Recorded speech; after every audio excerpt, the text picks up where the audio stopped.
Si tu t'intéresses à un sujet particulier au niveau du e-commerce, Oui. donc le retour du côté plus physique, donc moins Ouais. digital dans le e-commerce, comment ça se passe? Ben, c'est quelque chose qu'on observe depuis quand même quelques années. Juste à penser, par exemple, près de chez nous, Frank Oak, qui a ouvert d'abord son commerce électronique, vente de vêtements pour hommes. Maintenant, ils vendent aussi pour les femmes. Puis ce genre de commerce-là a commencé à ouvrir depuis quelques années des boutiques physiques. OK. Puis quand on observe les chiffres des ventes de e-commerce, où il y a plusieurs millions de dollars qui sont faits par année sur Frank Oak de façon modérée, mais tu sais, les Warby Parker de ce monde, les Amazon de ce monde, les eBay, où là, c'est des milliards de dollars. On se demande qu'est-ce que ça signifie, cette espèce de retour à la terre du commerce, ou est-ce que les gens qui étaient uniquement numériques commencent à ouvrir des boutiques physiques? Est-ce que c'est une question de les gens ne me prennent pas au sérieux parce que j'ai pas une adresse physique, ou c'est vraiment parce que ça vient ajouter à l'expérience utilisateur? C'est quand même un angle intéressant aussi parce qu'on est quand même, au niveau du marché québécois, dans une situation où la plupart des entreprises sont plus dans un mouvement contraire qui essayent de se numériser. Oui. Puis là, on voit des grandes entreprises qui font complètement le contraire. Oui, bien, ils ne font pas complètement le contraire. En fait, ils viennent compléter l'offre. D'accord. Et c'est la même chose que les entreprises ici sont en train de faire, mais en sens inverse, effectivement, où les bannières physiques commencent à avoir une présence numérique. Et là, on vient compléter l'offre, en fait. Je dirais qu'à ce niveau-ci, on n'est plus en train de parler de e-com versus retail. On n'est pas en train de parler de e-com plus retail. On est en train de parler juste de commerce en soi. Donc, c'est pas, pour dire l'expression multi ou omni, c'est plus omni que multi, dans le sens que pour l'expérience utilisateur, on veut que ce soit seamless dans tous les canaux, incluant une présence physique, qui est fortement recommandée dans le commerce tout court. Tout comme si tu as juste une présence physique, tu as intérêt à avoir une présence numérique pour venir compléter l'offre. Mais tu ne peux pas faire les deux détachés. Sinon, tu n'y arriveras pas non plus. Tu sais, je penserais à Toys R Us, qui vient de fermer ses portes officiellement, à Sears, qui vient de fermer ses portes aussi officiellement. Ils avaient les deux expériences, mais l'expérience omnicanal était pas fonctionnelle, c'était raté. Donc, en bout de ligne, là, je presse pour ma paroisse. Quand l'expérience client est nulle, tu finis par en payer le prix au final. Même si tu avais tous les canaux, s'ils ne sont pas bien attachés ensemble, tu n'y arriveras pas. Mais là où je veux en venir, c'est que le canal physique, retail, est un canal super important parce que tu peux aller chercher des choses là chez ton utilisateur que tu ne peux pas autrement, seulement en digital par exemple. Quel genre de choses on peut aller chercher justement en live qu'on ne peut pas aller chercher en digital, tu dirais? Ben, je dirais, je vais prendre l'exemple de Frank Oak ou de Warby Parker. Warby Parker, c'est des lunetiers américains. C'est 4 jeunes étudiants en 2000, que je dise pas n'importe quoi. Là. Il n'y a pas si longtemps que ça fait moins de 10 ans. Ils ont parti un projet étudiant de vente de lunettes en ligne. Je vais te donner leur exemple, en fait, pour en arriver à répondre à ta question. Ces 4 étudiants-là, ils opéraient de leur appartement. Ils entreposaient leurs lunettes dans leur appartement, puis ils vendaient en ligne des lunettes. Le concept de Warby Parker, c'est que toi, en tant qu'utilisateur, en ligne, tu commandes 5 paires de lunettes, je les livre chez toi, tu as 5 jours pour les essayer, tu retournes celles qui ne t'intéressent pas, tu gardes celles qui t'intéressent. Ça marche au bout de leur affaire, ils ne s'attendaient pas à ça. Gros succès, ils se font donner plein de cash, leur projet marche, ça roule.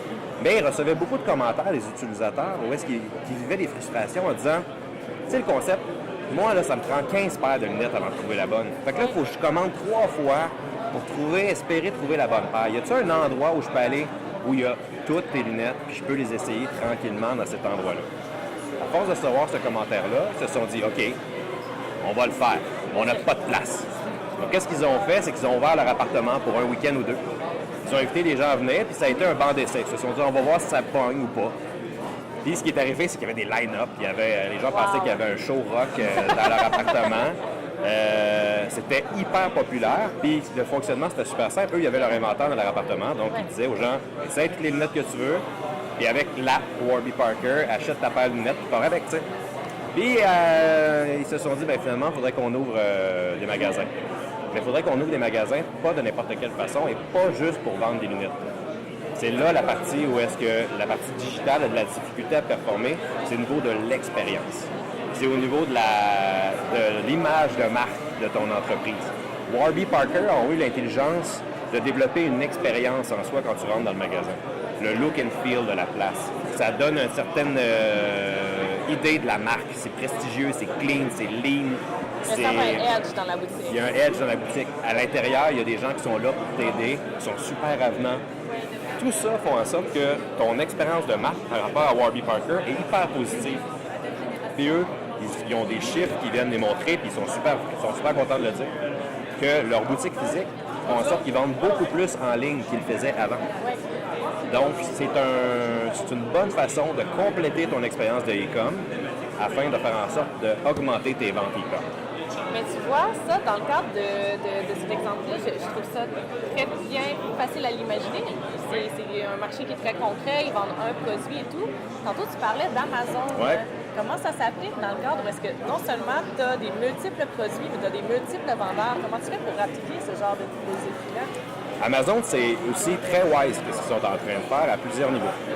Comme Warby Parker, comme Frank & Oak, comme Alibaba du côté oriental, ils ont d'abord, parce qu'ils avaient un commerce en ligne, ils ont énormément de data collectée sur leurs clients. Cette data-là, lorsqu'elle est bien analysée, on est capable de voir des patterns. D'où sont les gens qui achètent tel type de produit, qu'est-ce que toi t'aimes, qu'est-ce que t'aimes pas. Ça permet de géolocaliser où est-ce que je devrais mettre tel produit. Ça me permet de savoir où est-ce que mes stocks baissent, où est-ce que ça monte pour après ça gérer mes stocks. Et ça me permet de t'offrir un produit beaucoup plus personnalisé parce que je vois tes habitudes d'achat. Ça, c'est une chose. La deuxième chose, c'est au niveau de la distribution des produits. Amazon, par exemple, eux, ils performent à tous les niveaux. Là où ils ont de la difficulté à performer, puis difficulté pour Amazon, ça veut dire qu'ils font peut-être 2 milliards au lieu de 8, okay? C'est l'épicerie, des produits frais. Parce que leur modèle d'affaires traditionnel d'Amazon, c'est d'avoir des énormes entrepôts où ils gèrent tout.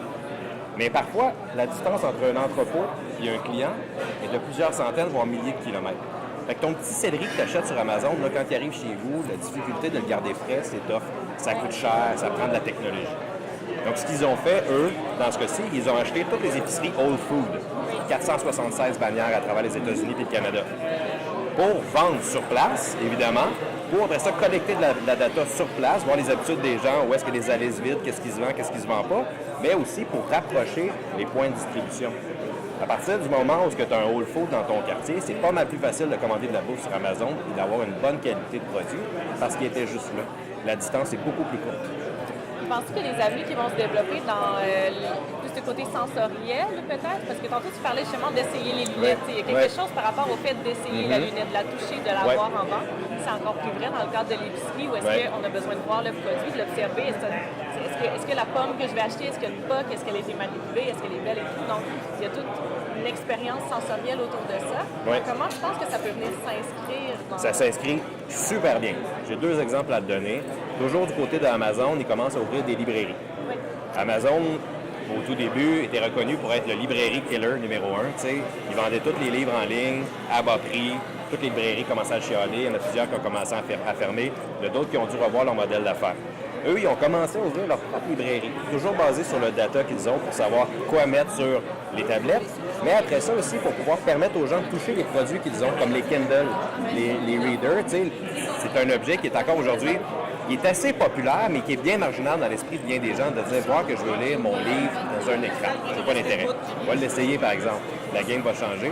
Et à côté de chez toi, maintenant, tu as les librairies qui permettent d'essayer ce produit-là.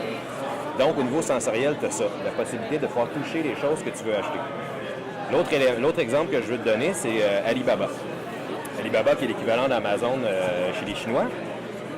Ouais, chez les Chinois. Eux, ils ouvrent des magasins qui sont l'équivalent des Ikea. C'est énorme. Ils ouvrent des Rona, ils ouvrent des énormes surfaces.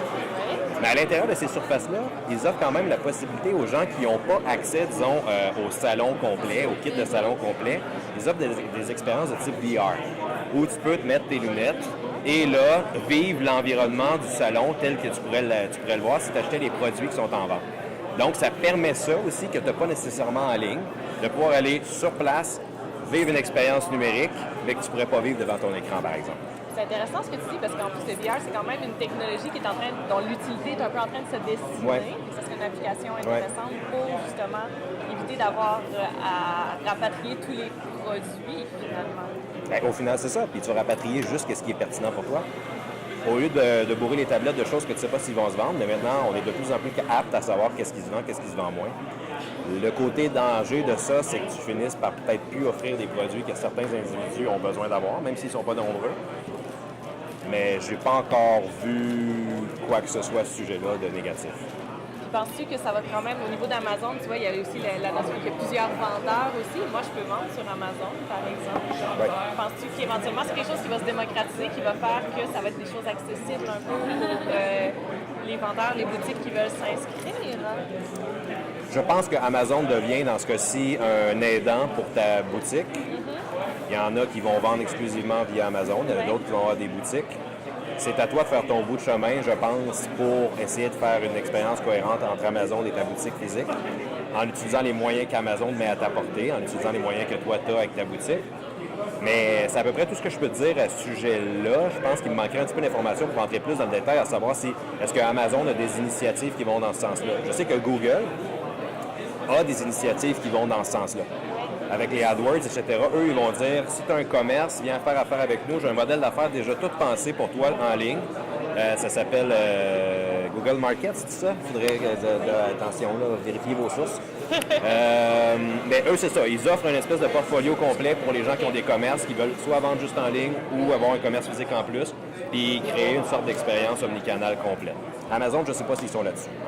Puis toi, dans le cadre de ton travail chez Havas, est-ce que tu t'es intéressé à tout cet aspect-là dans le cadre d'un projet ou c'était, comment c'est arrivé sur toi, cette espèce de questionnement-là par rapport au rapatriement de tout aspect physique dans la musique digitale? Bien, je pourrais être cute et dire que j'ai la prétention de savoir que je sais rien, fait que je m'intéresse à bien des affaires, OK? Fait que ça, à un moment donné, je me suis posé la question, puis je suis allé au fond des choses, puis j'ai commencé à me documenter là-dessus.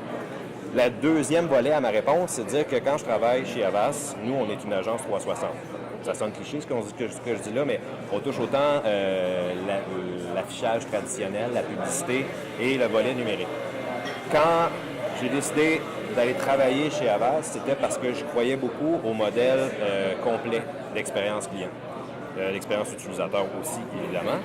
Et je pense qu'il y a un gros potentiel au niveau du marketing d'être dans une agence publicitaire, donc avoir accès au volet plus traditionnel.